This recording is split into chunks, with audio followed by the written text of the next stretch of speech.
দেশের মানুষের পক্ষে যিনি বারবার আন্দোলন সংগ্রাম যুদ্ধ লড়াই করে গণতন্ত্র ফিরিয়ে নিয়ে এসেছিলেন।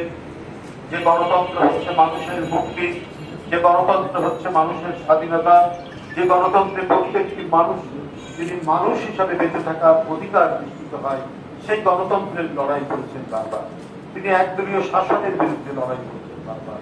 তিনি বহুদলীয় গণতন্ত্রের পক্ষে বহু রাজনৈতিক দল এবং মতের পক্ষে লড়াই করেছেন। 1981 সালের রাজনীতিতে অংশগ্রহণ করে কখনো কোনো স্বৈরাচারের সাথে, কখনো কোনো গণতন্ত্রের ঘাতকের সাথে তিনি আলোচনা করেন। আর এই যে তার স্বচ্ছ রাজনৈতিক যে স্বচ্ছ রাজনৈতিক তার যে আচরণ এবং তিনি যে স্বচ্ছ রাজনীতিতে বিশ্বাসী, সেটা আজকে দেশের কারো না কারো কাছে অত্যন্ত বিশ্বাস করে। তার সরকারের দখলদার প্রধানমন্ত্রী এটা কখনোই তিনি সহ্য করতে পারেন। তাই বহুদিন ধরে দেশনেত্রী বেগম খালেদা জিয়া এবং জিয়া পরিবারকে বিভিন্নভাবে হেয় করেও তখন জনগণের মন থেকে বুঝতে পারেননি। এখন তাদেরকে পৃথিবী থেকে সরিয়ে দেওয়ার নানা ধরনের প্রচেষ্টা চালাচ্ছে, নানা ধরনের চক্রান্ত ষড়যন্ত্র। এই পরিস্থিতি উত্তরণ করে আমাদের উপর জানি বারবার প্রতি মুহূর্তে তারা আক্রমণ করবে, তারা বন্দি করবে, তারা মিথ্যা মামলা দিবে, তারা ক্রস ফায়ার করবে, তারা গুম করবে। কিন্তু আমরা এই সমস্ত নির্যাতনের আমরা সত্যের জন্য, আমরা মানুষের মুক্তির জন্য, এবং এই দেশের স্বাধীনতা সার্বভৌমত্বের জন্য আমরা আমাদের লড়াই, আমাদের সংগ্রাম, আমাদের রাজনীতিকে আমরা থামিয়ে দিই। আজকে বাংলাদেশের বুক চিরে পার্শ্ববর্তী দেশের রেল লাইন নিয়ে যাওয়া হচ্ছে। আমাদের সার্বভৌমত্ব এবং স্বাধীনতাকে তুচ্ছ করে এই কাজগুলি করা হচ্ছে। অথচ আমাদের সীমান্তে যখন আমাদের লোকজনদেরকে আঘাত করা হয়, তাদেরকে যখন হত্যা করা হয়, আমাদের সীমান্তগুলি যখন রক্তাক্ত, তখন এই সরকার কোন ধরনের প্রতিবাদ করে, এই সরকার নিষ্ক্রিয়। অথচ সেই দেশকে বাংলাদেশের ভেতর দিয়ে তাদের সাথে, আমাদের সাথে, ভারতের স্বার্থে বাংলাদেশের ভেতর দিয়ে তাদেরকে রেলের পরিবর্তন দেওয়া হয়েছে। এই যে রেলগাড়ি চলবে, এই যে ট্রেন চলবে, এই ট্রেনে কি থাকবে? এখানে থাকবে ভারতের সামরিক সরঞ্জাম। তারা তাদের উত্তর পূর্বাঞ্চলের বিদ্রোহ, সেটিকে সেখানে যে রাজনৈতিক যে সংকট, সেটিকে তারা মোকাবেলা করার জন্য বাংলাদেশের জমিকে তারা দেয়। অর্থাৎ বাংলাদেশকে একটা চিরস্থায়ী আন্তর্জাতিক যে চক্রান্ত, আন্তর্জাতিক যে খেলাধুলা, তার মধ্যে তারা ফেলে দেওয়ার একটা প্রচেষ্টা।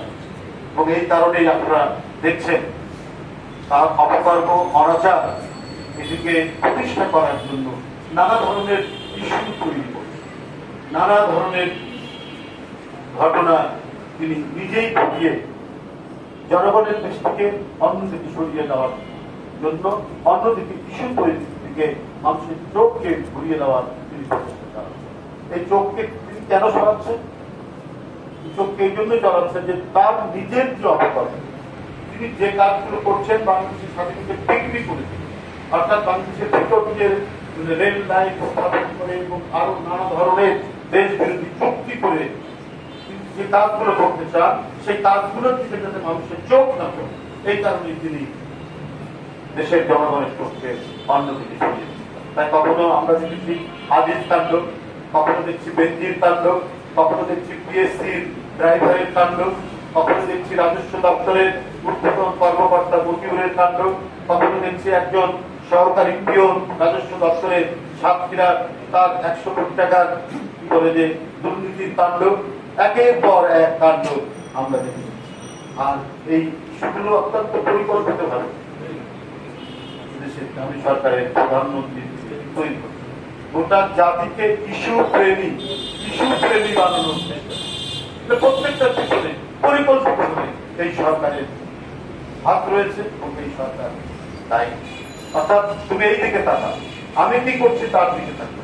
বেনজিরটা যে এতদিন ধরে দুর্নীতি করছে, আজিজরা যে দুর্নীতি করছে, অত্যন্ত যে ঊর্ধ্বতন আপনার সরকারি কর্মকর্তারা যে দুর্নীতি করছে, কেউ 60 কোটি সর্বনিম্ন, আর হাজার হাজার কোটি সর্বোচ্চ।